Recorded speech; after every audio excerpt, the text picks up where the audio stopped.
بسم الله الرحمن الرحيم الحمد لله رب العالمين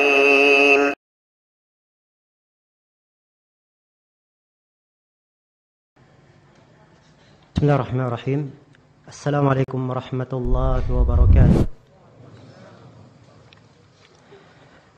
إن الحمد لله نحمده ونستعينه ونستغفره ونعوذ بالله من شرور أنفسنا وسيئات أعمالنا من يهده الله فلا مضل له ومن يضلل فلا هادي له أشهد أن لا إله إلا الله وحده لا شريك له وأشهد أن محمدا عبده ورسوله يا أيها الذين آمنوا اتقوا الله حق تقاته ولا تموتن إلا وأنتم مسلمون يا أيها الناس اتقوا ربكم الذي خلقكم من نفس واحدة وخلق منها زوجها وبث منهما رجالا كثيرا ونساء واتقوا الله الذي تساءلون به والأرحام إن الله كان عليكم رقيبا يا أيها الذين آمنوا اتقوا الله وقولوا قولا سديدا يصلح لكم أعمالكم ويغفر لكم ذنوبكم ومن يطع الله ورسوله فقد فاز فوزا عظيما أما بعد فإن أصدق الحديث كتاب الله وخير الهدي هدي محمد صلى الله عليه وآله وسلم وشر الأمور محدثاتها فإن كل محدثة بدعة وكل بدعة ضلالة وكل ضلالة في النار. Hadirin sekalian yang saya hormati dan saya muliakan. Dan ini dari ucapan Al-Muzani di sini bahwa saya menerangkan kepada engkau suatu perkara dari sunnah yang engkau harus bersabar dalam berpegang teguh dengannya, dan dengan sunnah tersebut perkara yang saya akan terangkan ini engkau akan bisa menepis atau menghancurkan syubhat dan kesesatan orang-orang yang sesat. Ini memberikan pelajaran lain kepada kita bahwa orang yang berakidah dengan akidah benar, dia akan teguh di atas kebenaran, kokoh di atas kebenaran, tidak akan goyah. Orang yang mempelajari akidah yang benar. Dan ini dari keistimewaan orang yang berislam dengan Islam yang benar. Iya.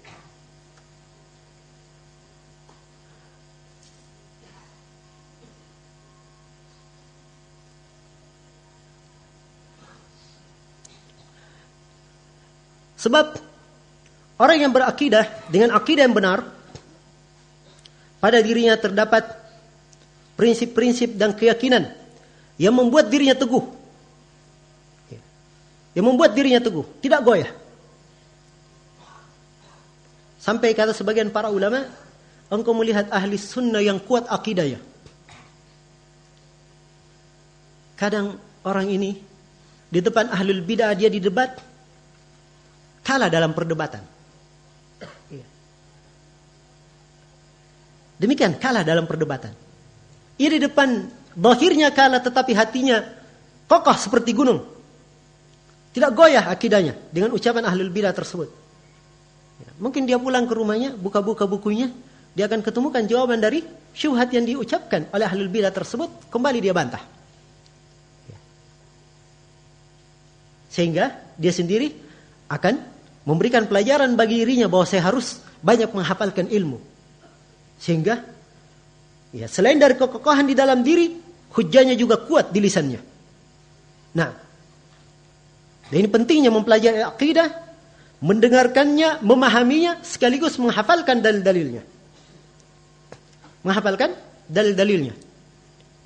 Ya, khususnya masalah-masalah yang banyak tersebar, misalnya kesalahan di tengah kaum muslimin. Anggaplah misalnya keyakinan Allah itu di mana-mana. Seorang ahli sunnah, dia mengetahui prinsip bahwa Allah di atas langit. Ya kan? Prinsip dia pegang. Walaupun diberi berbagai syubhat bahwa Allah itu di mana-mana, tidak goyah dari prinsipnya. Dia sudah yakin bahwa Allah di atas langit. Ya, cuma dia tidak pandai mengucapkan dalil dan membantah syubhat. Maka begitu dia menghafalkan dalilnya, ya, mengetahui bagaimana hakikat dari masalah, rincian pendalilan, dan bagaimana syubhat-syubhat ahlul bidah dalam masalah ini dan bantahannya, ia pun menjadi kokoh dengannya. Ini indahnya mempelajari akidah. Ini dalam satu masalah. Belum lagi kita buka masalah yang lain. Ya. Dan tentunya ini akan diketahui hakikatnya dan kebenaran apa yang diucapkan oleh ulama ini setelah kita mendalami akidah tersebut. Karena itu yang sering diucapkan oleh para masyayikh kita. Ya, sampai saya mendengar dari sebagian masyayikh, mereka berkunjung, ya, mengunjungi Syekh Zaid ketika beliau sedang sakit. Dan beliau dimintai nasihat. Maka beliau berucap kalimat yang sangat indah. Kata beliau, seorang penuntut ilmu salafi yang mengetahui akidahnya dan kuat manhajnya, inilah yang bermanfaat untuk hamba dan negaranya. Iya. Dan ini adalah hal yang beliau buktikan dan pengalaman beliau di dalam mendidik umat. Harusnya ini yang terpatri dalam jiwa kita, sehingga kita terus-menerus menyibukkan diri dengan ilmu dan memperkuat diri kita dengan ilmu agama. Iya. Kemudian kata Al-Muzani rahimahullah, wa qad syarahtu laka minhajan mudihan munira. Dan saya telah menjelaskan bagi engkau minhajan, manhaj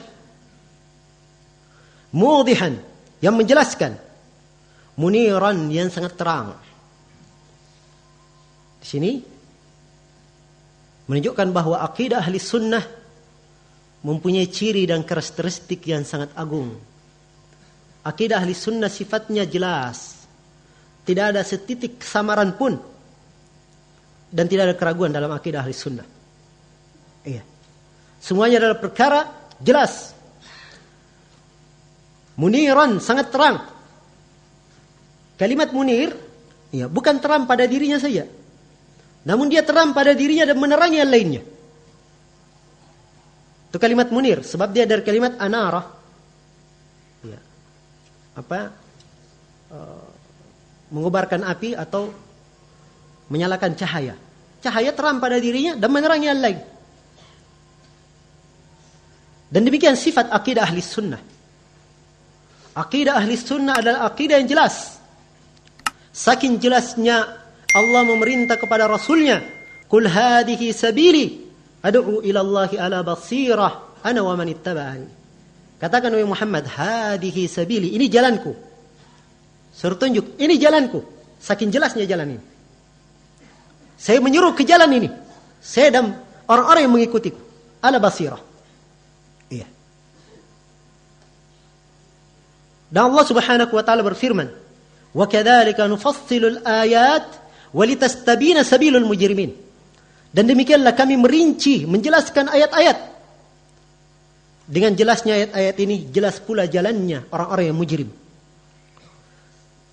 Dan di dalam hadits Irbat ibn Sariyah, dan juga ada dalam hadits Abu Darda, riwayat Ibnu Majah dalam muqaddimahnya, Ibnu Abi Asim dalam As-Sunnah, dan disahihkan oleh Syekh Al-Albani dalam Dilalul Jannah, Rasulullah sallallahu alaihi wasallam bersabda, "Laqad taraktukum 'alal bayda, lailiha kanahariha, la yazigu anha illa halik." Sungguh saya telah meninggalkan kalian di atas suatu yang sangat putih, terang. Saking terangnya malamnya sama dengan siangnya. Di siang hari sangat terang, malamnya juga seperti itu. Saking terangnya Islam itu. Tidak ada yang menyimpang dari hal ini kecuali akan binasa. Maka ciri akidah Islam, cirinya adalah al-wuduh, jelas dan terang. Ini ciri penting. Dengan mengenal satu ciri ini, bisa mengenal bagaimana jeleknya akidah ahlul bid'ah. Ya, penuh kontradiksi. Orang-orang awalnya bertentangan dengan akhirnya. Yang akhirnya merasa dirinya lebih pandai dari yang awalnya sehingga mengkritik yang awalnya. Ya. Apalagi kalau melihat Jama'atut Takfir wal Hijrah. Ya. Orang yang senang mengkafirkan. Kadang dalam satu masjid 10 jamaah. Ya. Satu masjid 10 jamaah. Padahal satu madhabnya. Kenapa? Jemaah ini mengkafirkan yang sana. Sana mengkafirkan ini. Jadi semua sholat bersama yang tidak dia kafirkan. Sana kafir menurut dia. Ini tidak jelas. Akidah yang seperti ini. Dan bukan seperti itu sifat Islam. Sifat akidah Islam.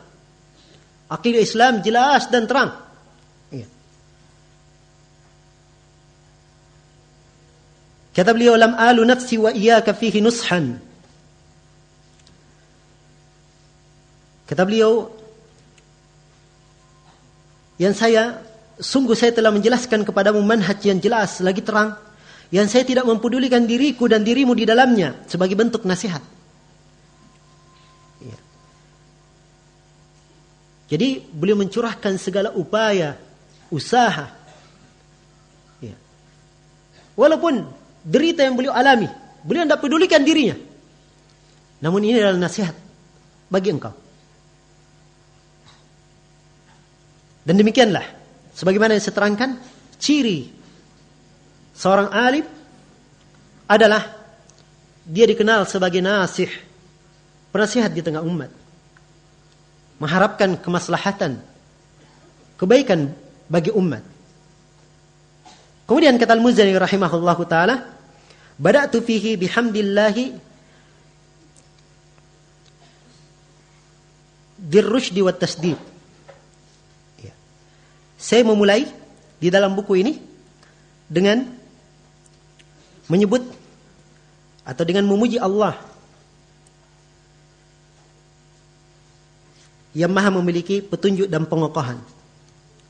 Ar-rushd sebagaimana yang kita terangkan dari jalan lurus yang ditempuh oleh orang yang berilmu dan beramal dengan ilmunya. At-tasdid itu sesuatu yang lurus tidak ada bengkoknya, kokoh di atasnya. Nah, maka beliau akan memulai. Beliau berikan pendahuluan, pengantar. Setelah itu beliau katakan saya akan memulai dengan memuji Allah sebelum menerangkan tentang masalah i'tiqad ini. Beliau berkata, alhamdulillahi ahaqqu man dzukir. Segala puji hanya untuk Allah yang maha berhak untuk diingat. Beliau memulai dengan alhamdulillah. Dan memulai dengan alhamdulillah ini mencontoh Al-Quran. Ya. Kita lihat surah Al-Fatihah dimulai dengan alhamdulillahi rabbil alamin. Surah Al-An'am, alhamdulillahilladzi khalaqas samawati wal ard wa ja'ala adh-dhulumati wan nur thumma alladhina kafaru bi rabbihim ya'dilun.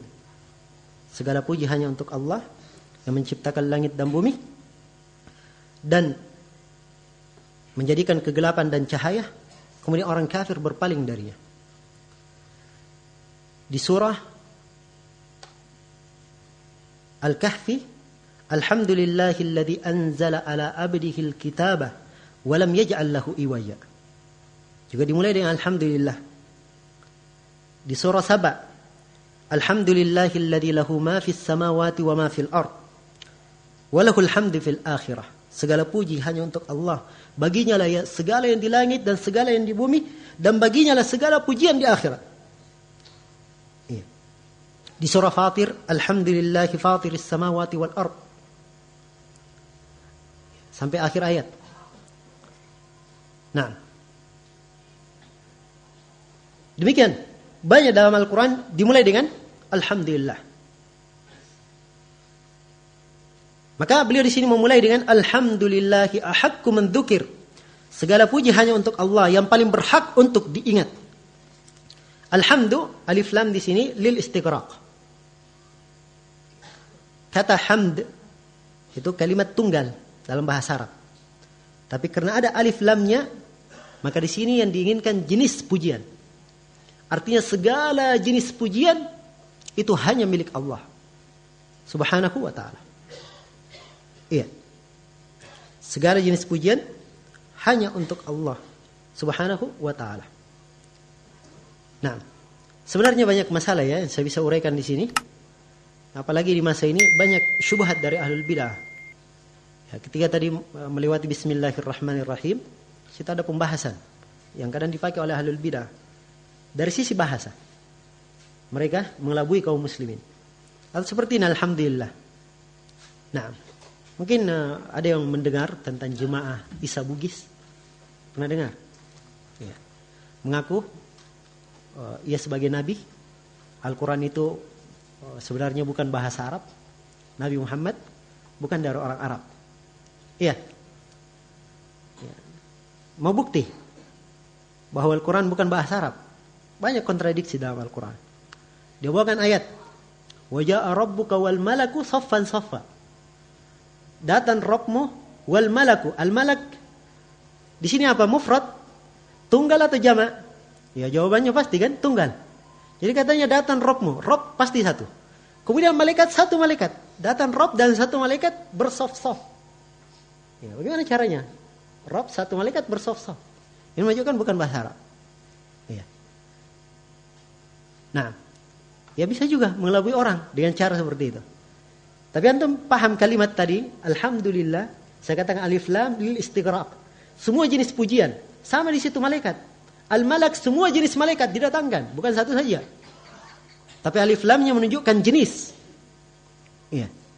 Dan ini uslub penggunaan bahasa Arab. Nah, maka butuh mendalami ilmu itu dan sengaja saya sampaikan di sini supaya kita tahu bahwa ilmu itu luas cakupannya. Seseorang kalau menghabiskan umurnya untuk menuntut ilmu, dia tidak akan meraih ujungnya ataupun dasar lautan ilmu. Nah, ilmu itu adalah anugerah yang seorang menghabiskan umurnya di dalam menuntutnya dan sebagai ibadah kepada Allah Subhanahu wa ta'ala. Iya. Nah, segala puji hanya untuk Allah. Ahaqqu man dzukir, yang paling berhak untuk diingat. Wa aula man syukir, dan yang lebih pantas untuk disyukuri. Wa alaihi uthni, dan hanya baginya segala sanjungan. Iya. Athana, pujian, sanjungan. Kalau alhamd, ini di atas tingkat athana. Dia pujian dengan memilih kalimat yang paling indahnya untuk memuji. Itu alhamd. Jadi pujian itu banyak. Ya. Fulan, pemberani dia, dermawan. Ini thana namanya. Pujian biasa. Sebab sesuatu ada padanya. Tapi kalau dipilihkan pujian, ya, yang menunjukkan kelebihannya, itu namanya alhamd. Dan di sini alhamd, segala pujian yang lebih jenis ini semuanya milik Allah Subhanahu wa ta'ala. Wa alaihi uthni, dan hanya baginya segala sanjungan. Al-wahidus samad, yang maha esa lagi maha tegak dengan sendirinya. Sini dua nama, Al-wahid, As-samad. Dua ini adalah Al-wahid dan As-samad, ini dua nama dari nama-nama Allah Subhanahu wa ta'ala. Allah dinamakan dengan Al-wahid, yang maha satu, yang maha sendiri. Ya, sama dengan Al-ahad. Al-ahad juga mana yang maha sendiri. Al-wahid dalilnya dalam Al-Quran, Qulillahu khaliqu kulli syai'in wa huwal wahidul qahhar. Ya. Dan dialah Allah yang maha satu lagi maha qahhar. Artinya yang maha satu, dialah Allah yang maha bersendirian dengan segala kemuliaan, bersendirian dengan segala kesempurnaan, bersendirian dengan segala pujian, segala hikmah, segala rahmat dan segala sifat-sifat kebaikan. Allah yang maha bersendirian dengannya. Iya. Ini makna Al-Wahid, dan menunjukkan bahwa nama Allah Subhanahu wa ta'ala terkandung di dalamnya makna yang sangat agung, menunjukkan kebesaran Allah Subhanahu wa taala yang sama sekali tidak serupa dengan makhluknya. Iya. Dan seorang hamba kalau mengetahui nama-nama dan sifat Allah, mengetahui arti nama Allah, maka ia akan semakin dekat kepada Allah dan semakin mengenal Allah Subhanahu wa taala. Disebut Al-Wahid, yang maha sendiri. Dia tahu bahwa Allah yang maha sendiri dengan segala kemuliaan, segala kekuasaan, segala rahmat, segala sesuatu Allah maha bersendiri dengannya. Iya. As-Samad. Kalau Al-Wahid, ini penetapan. Segala sesuatu milik Allah. As-Samad, ini penetapan sifat sekaligus meniadakan hal yang jelek dari Allah. Sebab As-Samad itu dari huruf mim, huruf sad, mim, dal. 3 kata ini digabungkan itu bermakna ijtima', bersatu dan berkumpul. Ya. Yang bertentangan dengan perpecahan atau sesuatu yang bolong-bolong atau yang pecah-pecah. Karena itu para ulama as-salaf ketika menafsirkan nama As-Samad, mereka menafsirkannya dengan beberapa penafsiran yang globalnya kembali kepada 2 perkara. Sebagaimana yang disebutkan oleh Syekhul Islam Ibn Taimiyah dalam Majmu' al-Fatawa dan lain-lainnya. Yang pertama ada yang menafsirkan As-Samad artinya alladzi la jawfalah, yang tidak ada jaufnya, tidak ada celahnya, tidak ada celah padanya, tidak bolong-bolong. Artinya apa? Allah itu maha sempurna. Makhluk itu butuh untuk makan, butuh untuk minum. Ya. Kemudian ada celahnya untuk membuang kotorannya. Dan Allah Subhanahu wa taala As-Samad, tidak ada celah padanya. Yang menunjukkan sifat kesempurnaan dan meniadakan sifat kejelekan yang ada pada makhluk. Nah, penafsiran yang kedua dari penafsiran A'immatus Salaf bahwa As-Samad adalah As-Sayyid alladhi yusmidu ilaih fil hawaij. Ia adalah As-Sayyid yang maha berkuasa, yang segala makhluk kembali kepadanya dalam menunaikan keperluannya. Ya. Inilah kadang yang ditafsirkan atau diterjemah kepadanya lah, atau ia tempat bergantung. Ya. Ini makna As-Samad. Alladzi laisa lahu sahibatun wala walad, yang tidak mempunyai sahibah, tidak punya istri dan tidak juga punya anak. Naam. Allah Subhanahu wa taala maha suci untuk dikatakan punya istri dan punya anak. Dan Allah Subhanahu wa taala telah meniadakan hal tersebut di dalam dirinya atau dari dirinya. Allah berfirman, badi'us samawati wal ard, anna yakunu lahu waladun walam takul lahu sahibah. Badi'us samawati wal ard, Allah yang menciptakan langit dan bumi tanpa ada contoh sebelumnya. Iya. Bagaimana mungkin Allah punya anak, dan bagaimana mungkin Allah itu punya istri? Padahal Allah Subhanahu wa taala yang maha menciptakan segala sesuatu. Dan Allah Subhanahu wa taala berfirman, wa annahu ta'ala jaddu rabbina mattakhadha sahibatan wala walada.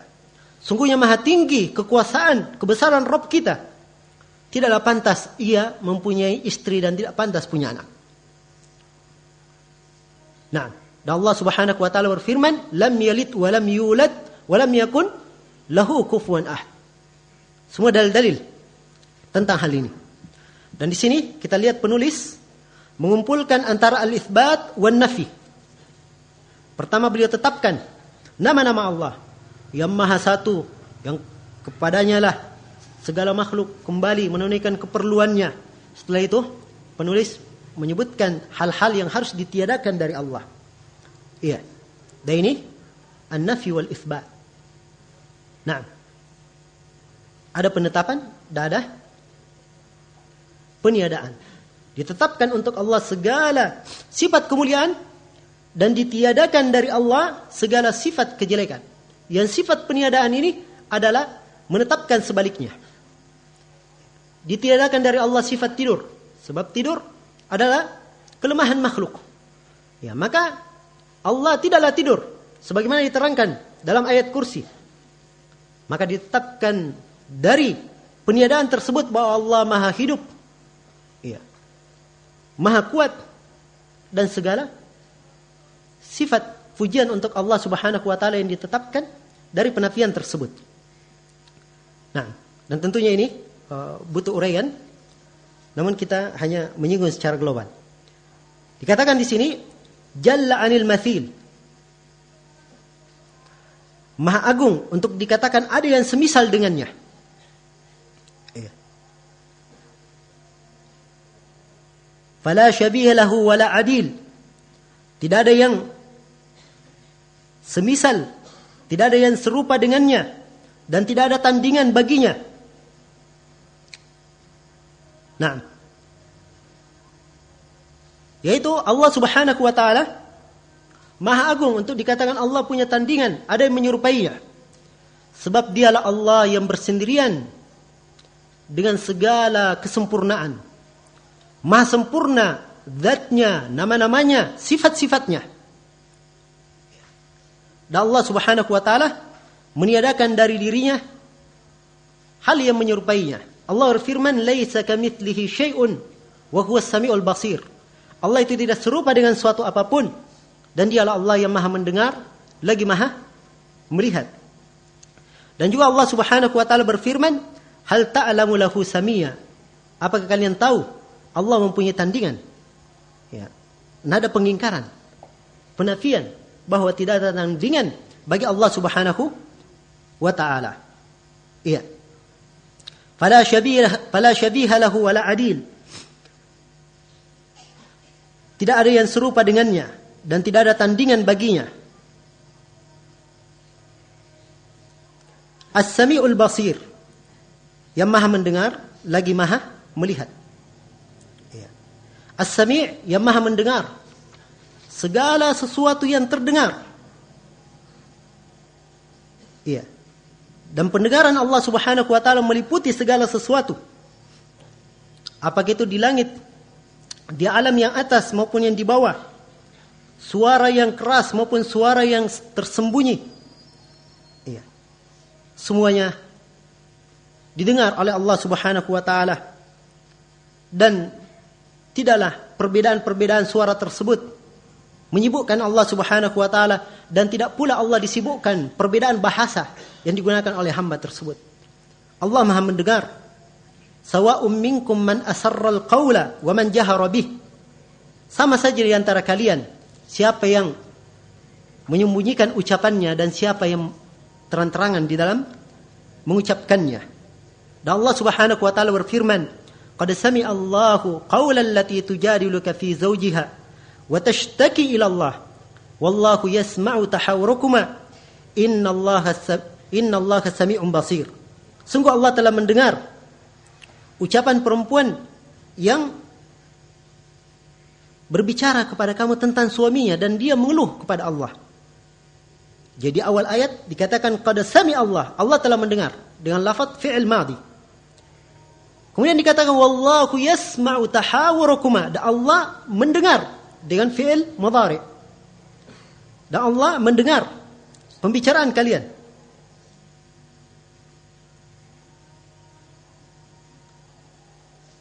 Innallaha sami'un basir. Sungguhnya Allah Maha mendengar lagi Maha melihat. Iya. Kata Aisyah radhiyallahu taala anha, ini Allah Subhanahu wa taala, kata Aisyah, tabarakalladzi wasi'a sam'uhul aswat. Maha berkah Allah yang pendengarannya meliputi segala suara. Perempuan yang datang berbicara kepada Nabi ini, ia datang kepada Rasulullah berbicara dan saya di kamar, kata Aisyah. Dan sebagian pembicaraan perempuan ini luput bagiku. Maka Allah menurunkan ayat ini. Qad sami'a Allahu qawlan allati tujadiluka fi zawjiha. Iya. Al-Basir, yang Maha melihat. Allah Maha melihat segala sesuatu.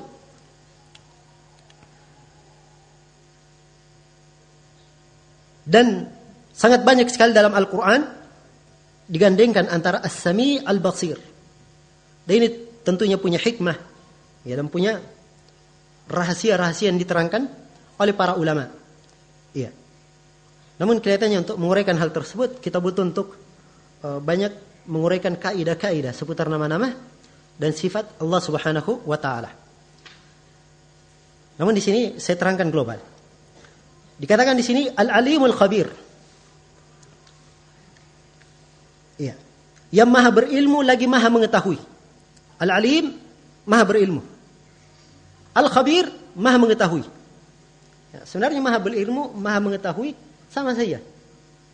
Ya. Apalagi kalau dapat nama yang ketiga Al-Latif.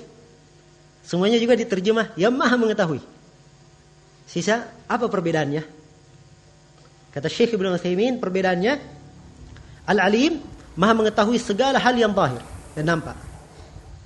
Al-Khabir mengetahui segala sesuatu yang batin, yang tidak nampak. Al-Latif ini yang paling luasnya, mencakup seluruhnya. Iya. Ini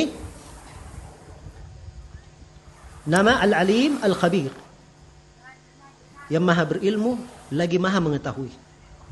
Subhanallah, seorang hamba kalau mengetahui makna dari sifat-sifat ini, tatkala ia berdoa kepada Allah, atau dia membaca ayat Allah, wallahu sami'un alim, maha mendengar lagi maha mengetahui, dia betul-betul menjaga dirinya bahwa Allah mendengar apa yang diucapkan. Allah mengetahui apa yang dia lakukan, sehingga dia berucap dengan ucapan yang baik, berlaku dengan perbuatan yang baik yang diridhai oleh Allah Subhanahu wa taala. Akan menambah keimanannya dan membawa dia kepada ketakwaan. Al-Mani' Ar-Rafi'. Al-Mani' Ar-Rafi'. Al-Mani' artinya yang maha kuat, maha perkasa. Ya. Kata Syekhuna Zaid Al-Madakhali hafizahullah ketika menjelaskan kalimat ini Al-Mani', kata beliau Al-Qawiyul Ghaniyul Qadir wal Qahirul Ghalib. Yaitu yang maha kuat, maha cukup, tidak butuh kepada selainnya, maha mampu, maha perkasa, maha mengalahkan segala sesuatu. Itu makna Al-Mani'. Nah, kata Syekh Ahmad An-Najmi ketika menjelaskan kalimat ini, Al-Mani', Al-Mani' artinya Al-Mumtani' an kulli syai'. Yang sesuatu itu tidak bisa menembusnya, tidak bisa mengalahkannya. Nah, Ar-Rafi' artinya yang maha tinggi. Dan Allah Subhanahu wa taala maha tinggi. Kemampuannya maha tinggi, segala perkaranya, dan maha tinggi di atas segala sesuatu. Iya. Baik, nama di sini sudah berlalu bersama kita. Nama Al-Wahid, As-Samad, As-Sami', Al-Basir, Al-Alim, Al-Khabir. Ini semua ada dalilnya. Sisa Al-Mani' Ar-Rafi'. Ya. Tentunya untuk menetapkan nama kita harus ada dalil dari Al-Quran maupun Sunnah. Nah, sepanjang yang saya lihat tidak ada yang menyebutkan ada dalil di sini untuk penamaan Al-Mani' dan Ar-Rafi'. Dan Syekh Ahmad, Syekh Zaid ketika menjelaskan faqra ini, kalimat ini, mereka berdua enggak menerangkan dalilnya. Ya. Dan kelihatannya penulis di sini menyampaikannya min babil ikhbar. Hanya sekedar pengabaran saja. Iya. Dan tentunya ini luas, lebih luas dari masalah penetapan sifat. Ya, wallahu ta'ala alam. Baik.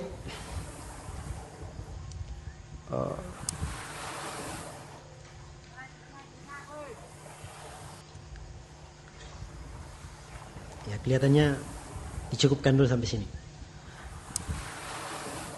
Kita berhenti di pendahuluan dan insyaallah kita akan masuk nanti ke poin-poin dari usul i'tiqad. Nah,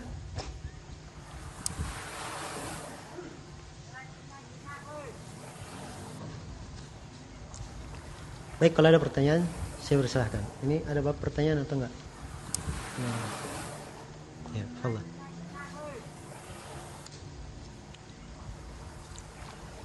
Biasanya kalau malam gini materi ngantuk biasanya. Ya. Tapi kalau tanya jawab kadang lebih mengikuti. Iya.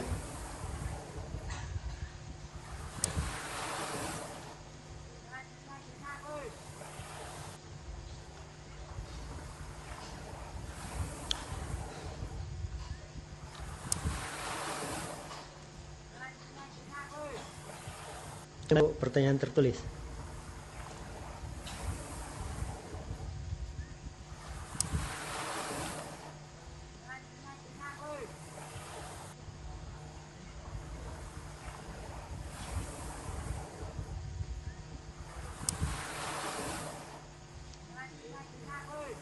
Ini mani.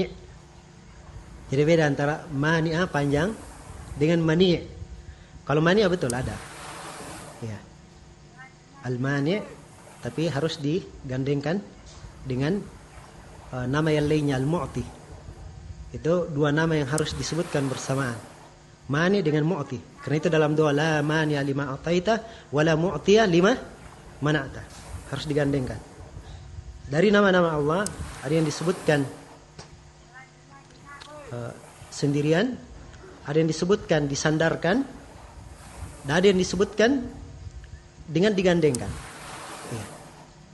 Kalau dipisahkan tidak menunjukkan pengagungan dan tidak boleh. Seperti al-mani dan al-mu'ti, ya, tidak boleh dipisahkan. Nah, tidak boleh dikatakan Allahumma la mani lima ataita. Sampai situ saja. Ya harus dia tambah. Wala mu'tiyah lima mana'ta. Baik.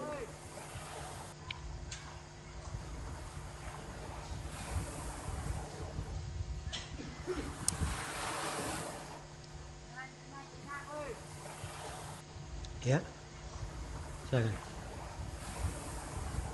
Jadi penerapan hudud, hukum-hukum itu yang menerapkannya adalah penguasa. Nah, sebagaimana yang diterangkan dalam buku-buku fikih dan seperti Ibnu Khubairah dan sejumlah ulama menulis kesepakatan bahwa tidak ada yang menegakkan hudud kecuali penguasa. Ini disebut oleh Imam Ahmad dalam Ushulus Sunnah. Maka kalau hudud tersebut ditegakkan, maka itu adalah kafarah bagi dosanya. Kalau tidak ditegakkan padanya, maka dia sebagaimana pelaku maksiat yang lainnya. Sepanjang dia bertauhid, maka tahtal masyiah, di bawah kehendak Allah. Kalau Allah berkehendak dia diampuni, dan kalau Allah berkehendak dia tidak diampuni. Ini bagi siapa yang meninggal dan tidak bertobat dari perbuatannya. Adapun yang bertobat, maka Allah mengampuni siapa yang bertobat. Ya, jangankan orang yang seperti ini, orang yang berbuat kerusakan di muka bumi. Seperti orang yang melakukan seperti sekarang ini misalnya aksi-aksi terorisme. Itu hukumnya dalam syariat. Orang yang melakukan seperti itu kalau di negara Islam dikejar. Kemudian kalau mereka membuat kerusakan, membunuh kaum muslimin atau memutuskan tangannya, ya kadang mereka juga disalib, diputuskan tangan, kakinya, ditegakkan hukum. Tapi disebutkan perkecualian di ayat setelahnya. Kecuali orang yang bertobat sebelum kalian menangkapnya. Jadi sebelum ditangkap dia bertobat, maka yang seperti ini dilepaskan. Dan ini dari kebijaksanaan pemerintah Saudi untuk saat ini. Ya, para pemuda yang banyak menganut paham pemikiran sesat, mengkafirkan pemerintah, dipanas-panasi untuk membuat peledakan di mana-mana. Jangankan di Indonesia, Saudi Arabia. Ya. Ada Ka'bah di sana, di Mekah, di kota Medina. Bersama dengan itu, mereka menghalalkan darah kaum muslimin. Tahu bejatnya pemikiran sebagian orang ini. Maka pemerintah Saudi menangkapi mereka. Ya, diperiksa pemikirannya, ternyata memang bacaannya buku-buku Sayyid Qutb, Hasan al-Banna, ya, Al-Maududi. Ini semua buku-buku Hamasiyah yang memanasi mereka, sehingga terjadilah peledakan-peledakan tersebut. Ya, kebijaksanaan pemerintah mereka didebat. Ya. Sebagaimana yang dilakukan oleh Ibnu Abbas. Ibnu Abbas mendebat orang Khawarij. Jadi ketika orang-orang Khawarij di masa Ali bin Abi Thalib, mereka sudah berkumpul, ya, di Harura, Maka Ibnu Abbas mendatangi mereka. Kemudian mendebat mereka. Ini tentunya bagi siapa yang punya kemampuan. Maka rujuk setelah Ibnu Abbas menjawab seluruh hujjah mereka, rujuk dari mereka sekitar 2.000 atau 4.000 orang. Daya lainnya tetap di atas pemikiran sesatnya, dan itu yang diperangi oleh Ali bin Abi Thalib. Maka ini yang diterapkan oleh pemerintah Saudi. Mereka memasang sejumlah ulama, penuntut ilmu, sampai kalau saya nggak salah baca sekitar 100 lebih anggotanya. Di penjara-penjara mereka didebat. Apa sumber pemikirannya? Dan hasilnya 90% dari mereka rujuk. Dan pemerintah Saudi melepaskan mereka. Biasa seperti tidak ada apa-apa. Nah, dan mungkin dengan cara ini mereka bisa lebih baik. Dan tentunya kita maklumi bersama bahwa Khawarij ini akan senantiasa menjadi fitnah dari masa ke masa. Dan Nabi SAW telah mengabarkan akan hal tersebut. Ya, wallahu ta'ala alam. Nah, ya. Baik.